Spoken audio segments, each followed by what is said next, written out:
আসসালামু আলাইকুম সুপ্রিয় শিক্ষার্থী, ওয়েলকাম টু অক্সফোর্ড একাডেমি। আজকে আমরা আলোচনা করব অনুশীলনী 9.1 এর 6 এর ক নাম্বার। দেখো 6 এর ক নাম্বারে কি বলছে 1/sec square a plus 1/cos square a equal to হচ্ছে কত 1। এটা এখন আমরা দেখো এই পাশে হচ্ছে 1 আছে আর এই পাশে হচ্ছে এই রাশিটা আছে। এখন দেখো এটা কিসের সাথে রিলেটেড?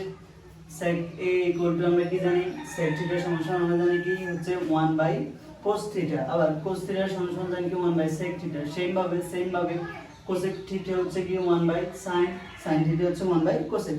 তার মানে হচ্ছে আমরা দেখো এখন এখানে তো স্কয়ার আছে, আমাদের সূত্রতে কিন্তু স্কয়ার নাই। এখন আমরা কি করব, যদি উভয় পক্ষকে একটা বড় করে স্কয়ার দিই, এই পাশে স্কয়ার হয় আবার এই পাশে স্কয়ার হয়ে যায় না, 1 কে স্কয়ার করলে কিন্তু 1 হয়। আর থিটা হচ্ছে একটা সূক্ষ্মকোণ, এখানে স্কয়ার হয় না। তার মানে হচ্ছে আবার যদি আমরা এখানে স্কয়ার বর্গ করে দিই, তার মানে এখানে স্কয়ার হলো এখানেও স্কয়ার।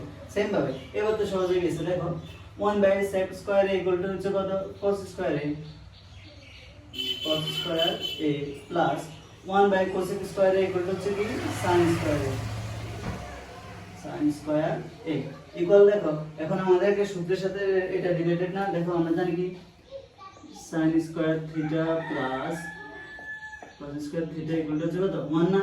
এখন দেখো cos আছে পরে sin আছে আগে, সেম একই কথা। এটা এখন তুমি চাইলে এখানে ডাইরেক্ট 1 লিখে দিতে পারো, বা তুমি যদি সূত্রের সাথে একবারে হুবহু মিলাতে চাও তাহলে sin square a plus cos square a এটা লিখতে পারো। এবার দেখো sin square theta plus cos square theta equal to কি 1। এখন এখানে a ও সূক্ষ্মকোণ থিটা সূক্ষ্মকোণ, তার মানে এটা সমস্যা নেই। তার মানে sin square a plus cos square a equal to কত 1। এটা দেখো ডান পক্ষের সাথে মিলে গেছে। এগুলো হচ্ছে একবার ইজি অঙ্ক, তুমি যদি ফর্মুলাগুলো জানো তাহলে তুমি এটা করতে পারবে। সুতরাং বাম পক্ষ সমান ডান পক্ষ হচ্ছে প্রমাণ করে, তার মানে হচ্ছে প্রমাণিত।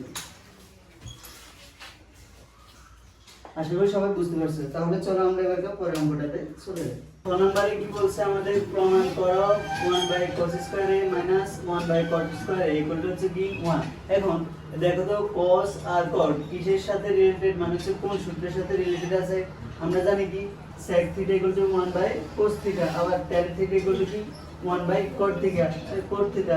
আবার যদি আমরা sec square a minus tan square a দিই তাহলে আমাদের কি হয় ইকুয়াল টু 1 হয়ে যায় না। তার মানে হচ্ছে sec আর tan রিলেটেড। এখন দেখো এই পাশে স্কয়ার আছে, ওই জন্য আমরা সূত্রের উপরে যদি বর্গ করে দিই তাহলে তো হয়ে যায়। এই সেম ভাবে বর্গ করে দিলে দোনো পাশে স্কয়ার চলে আসে।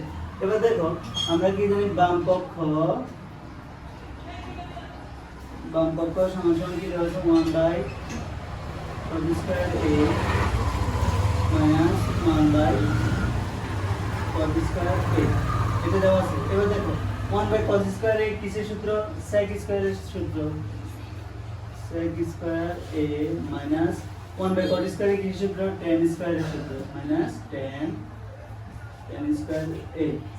দেখো এবার sec square a minus tan square a এর সূত্র কি জানি আমরা 1, এটা তো সবাই জানি, গত ক্লাসে আমরা পড়েছিলাম 1। সুতরাং বাম পক্ষ সমান ডান পক্ষ প্রমাণিত। আশা করি সবাই এটাও বুঝতে পারছেন। তো চলো আমরা পরের অঙ্কতে চলে যাই। দেখো প্রথম অঙ্কতে বলছে কি 1/sin square a minus 1/tan square a equal to হচ্ছে কি 1। এখন দেখো sin হচ্ছে কিসের সাথে রিলেটেড? cosec এর সাথে রিলেটেড না, আবার tan হচ্ছে কিসের সাথে রিলেটেড? cot এর সাথে রিলেটেড। তার মানে হচ্ছে cosec square theta minus cot square theta equal to 1। তো একটা সেটার সাথে মিলে যায় না। দেখো আমরা কি লিখছি বাম পক্ষ সমান সমান 1/sin square a minus 1/tan square a equal. দেখো 1/sin হচ্ছে কিসের সূত্র? cosec এর। এখন আমরা যদি এটাকে উপরে বড় করে স্কয়ার দিই তার মানে এখানে স্কয়ার হয় না। সেম ভাবে cot এর উপরে স্কয়ার দিন কি tan এর উপরে স্কয়ার, তার মানে cosec square a equal to 1/sin square a। sin square করে এখন আমরা লিখতে পারি কি cosec square a minus 1/tan এর পরিবর্তে আমরা কি লিখতে পারি cot square a, cot square a, cot square a।